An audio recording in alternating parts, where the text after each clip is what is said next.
और श्रीवास्तव एनसीपी की तरफ से हमारे साथ बने हुए हैं।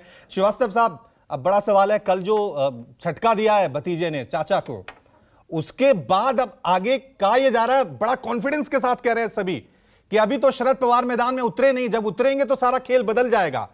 तो आगे क्या रणनीति रहने वाली है आपकी? ये जो अजीत पवार ने आपकी पावर छीन ली है। हाँ, सबसे पहले तो शिवम भाई ने मुझे बोला कि आज मैं रात भर सोया नहीं हूं, तो बात सच है। आज रात भर लोगों के टेलीफोन आए, हमारी पार्टी के जितने भी कार्यकर्ता थे दूर दूर के, उन सब लोगों ने एक ही बात कही है, हम सब लोग राष्ट्रवादी कांग्रेस पार्टी में ऑलरेडी शरद पवार जी के साथ। तो पूरा रैंक एंड फाइल हमारी पार्टी का शरद पवार जी के साथ है। और जो कुछ लोग गए हैं, ये कुछ लोग पूरी पार्टी नहीं है, 9 लोग गए हैं। अगर कुछ हो सकता कुछ और लोग भी जाने वाले हो। हमारा पार्टी का कैडर अलग है और लेजिस्लेचर पार्टी अलग है। तो मैं ये मान के चलता हूं और इस बात को मैं बहुत विश्वास के साथ कहना चाहता हूं कि राष्ट्रवादी कांग्रेस पार्टी को अजीत पवार साहब के जाने से पार्टी को किसी भी प्रकार का ना तो कोई नुकसान हुआ है, ना उसकी ताकत में किसी प्रकार की कोई कमी आई है। ये हो क्यों रहा है? मुद्दा ये जो होना था वो तो हो चुका है। हो क्यों रहा है? हो इसलिए रहा है कि भारतीय जनता पार्टी 2024 के चुनाव में चुनाव जीत के नहीं आ पा रही है। ये बिल्कुल ये दीवार पे लिखी हुई इबारत है जिसको सब लोग पढ़ रहे हैं, बीजेपी के लोग भी पढ़ रहे हैं। आप बताइए कि आदरणीय नरेंद्र मोदी जी भोपाल में एक आम सभा के अंदर अपने कार्यकर्ताओं के बीच में ये कहते हैं और कि मैं एक भी भ्रष्टाचारी को छोड़ूंगा नहीं, और उनके कार्यकर्ता डांस करने लगते हैं उनके उद्घोषणा पे। और होता क्या है, क्या कर रहे हैं महाराष्ट्र में?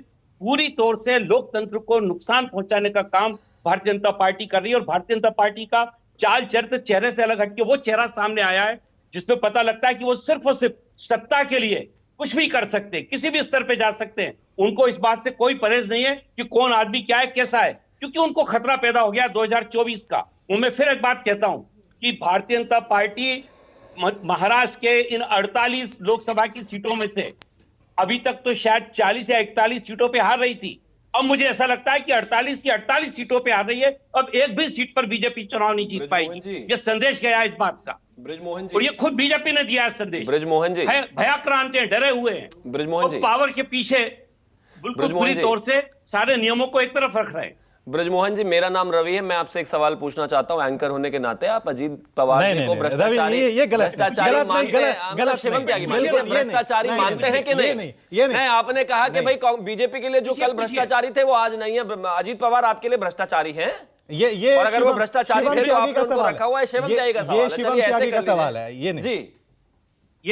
ये जो है आदरणीय मोदी जी ने क्या कहा, आपने मोदी जी ने जो कहा वो हम उस पर अभी भी कहा। अजीत पवार जी भ्रष्टाचारी है कि नहीं, आप बताइए। बल्कि मैं एक बात और कहना चाहता हूं, एक मिनट शिवम भाई, मैं एक बात और कहना चाहता हूं।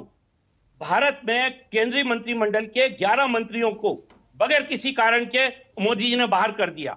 मैं उस दिन से लगातार ये बात कह रहा हूं कि 11 मंत्री भ्रष्ट थे, इसलिए मोदी जी को उन्हें निकालना पड़ा। और अगर ये बात वो नहीं मानने को तैयार है तो किसी एक डिपार्टमेंट की फाइल देश के सामने रख दे, किसी एक मंत्रालय की फाइल रख दे, हम बताएंगे कि क्या भ्रष्टाचार हुआ है। अजीत पवार जी भ्रष्टाचारी है कि नहीं, आपने बताया नहीं।